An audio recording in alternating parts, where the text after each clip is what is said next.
Welcome back to Steel Horse. You know, Oliver Winery has more than wine. They have beautiful gardens.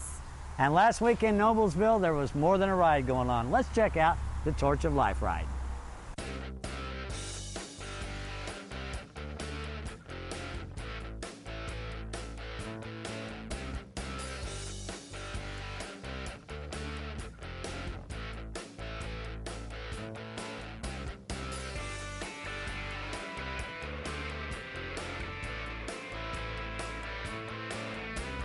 We're in Noblesville for the Torch of Life ride. They've got a big festival going on here. Let's check it out.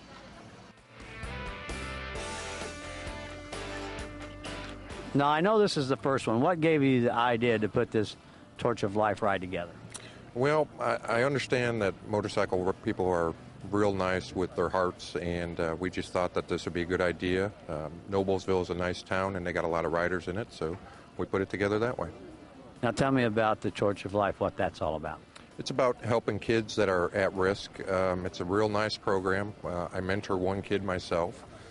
Turns out to be a really good program to get involved with, and it's a good charity to get behind. How'd you hear about today's ride? Actually, a friend of mine, Marie, told me about it, and she had a flyer, and she showed me, and she said, I think this would be a great idea. And I read it, and I looked at it, and I said, it is. It's a great cause.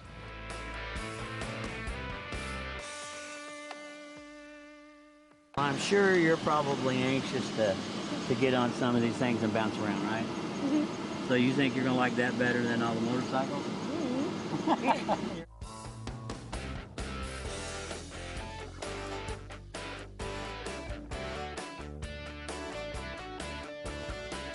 What brings you on a ride today? Hey, it's a great cause for the troubled youth, and it's a beautiful day, and just out for a nice ride.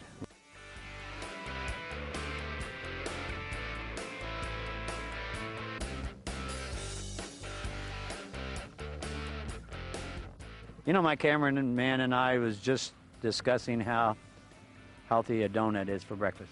Oh, you got to keep that sugar buzz going. If I had a Mountain Dew to wash this down with, it would be perfect.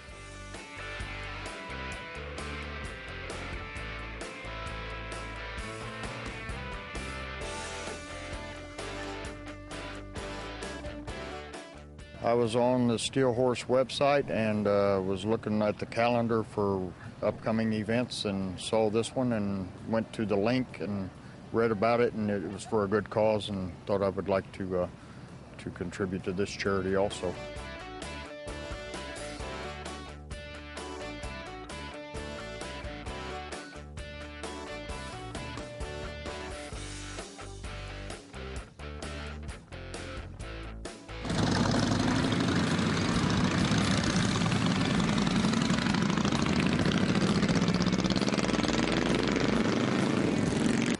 It's always good to see bikers get in gear for kids, and that's the subject of this week's Horse's Mouth question.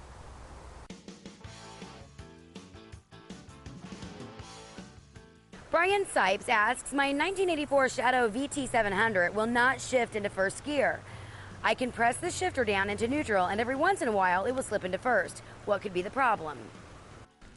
On that particular bike, the first thing to inspect would be the clutch system.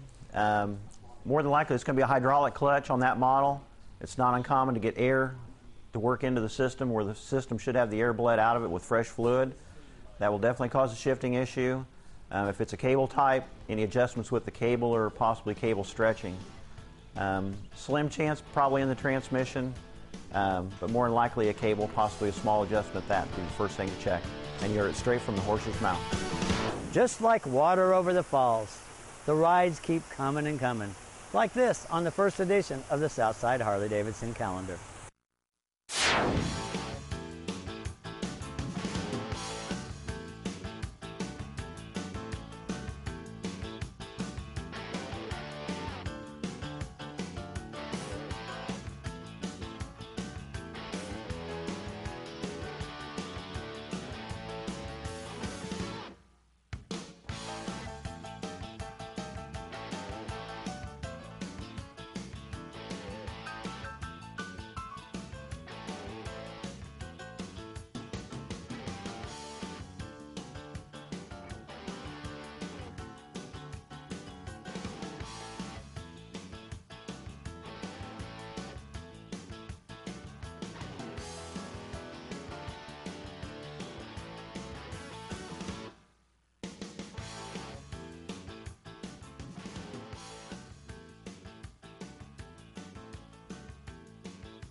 Mary McDermott at Wish TV, our sister station, came across an interesting story she'd like to share with us. You know, our returning vets need all the help that they can get, and in this story, bikers do it first class.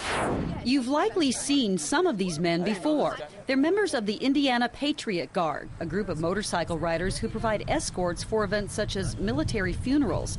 Today, they were on hand to give an escort to a dear friend of this fisherswoman, Gabby Ramsey. She and her husband, Derek, have known Sergeant Robbie Lux since he and Derek served together in the Army. This is amazing, amazing. The support, that's all the soldiers need. They just need to know that back home that there's people there that support him. He's from California, and I mean, we're in Fishers, Indiana, and he's, you know, getting all the support just for coming and visiting, and it's amazing. Gabby had not told Robbie that he would receive a Patriot Guard escort from the airport to the Ramseys' apartment. Robbie is here to visit the Ramseys for 3 weeks. The Patriot Guard wanted to show its appreciation for Robbie's sacrifice. Well, I drive a school bus part-time, and when I go down the road, I don't have to worry about a tin can on the side of the road that might have an IED in it. Robbie did run into an IED in Iraq. The injuries to his arm have had him in Walter Reed Army Medical Center for almost 2 years now. This is all I can do right here. I can't really make a fist yet, but this is what I have, and I'm working with it. Robbie says he was shocked, surprised, and nearly speechless that this group of former military men took the time to escort him today. Thank you. Sergeant, thank you for what you do. Thanks for what you do. Thank you, guys.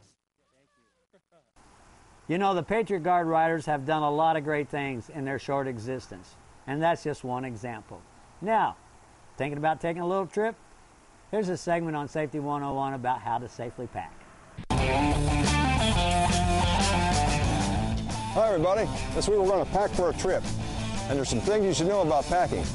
Pack for 3 areas: you, the motorcycle, and for emergencies. Under you, pack clothing that you can layer on and off if it gets hot or cold. Pants, jeans, chaps, good set of leathers, and if you're from Indiana, always your rain suit. For the motorcycle, always carry a toolkit, some extra spark plugs, your owner's manual, and a couple extra bulbs. And finally, for emergencies, make sure you carry a first aid kit, maps, a cell phone, and have a contact person who knows your destination and your date of arrival. Finally, when you go to pack the motorcycle, be sure to pack between the front and the rear axles. Heaviest loads to the lowest part of the motorcycle, lighter loads to the top. If you exceed the load by going to the front of the motorcycle or past the rear axles, it may affect handling. Always check your owner's manual to make sure what the maximum weight is you can carry on your motorcycle. Traveling in Indiana is a fun experience, and packing right makes your time even more fun. Hey, until next week, I'll see you on the road. When Stillhorse returns, we're going to have this week's Gadget Closet. And we're going to find out more about the Oliver Winery. And of course, this week's Bike of the Week. Don't go anywhere. Steel Horse will be right back.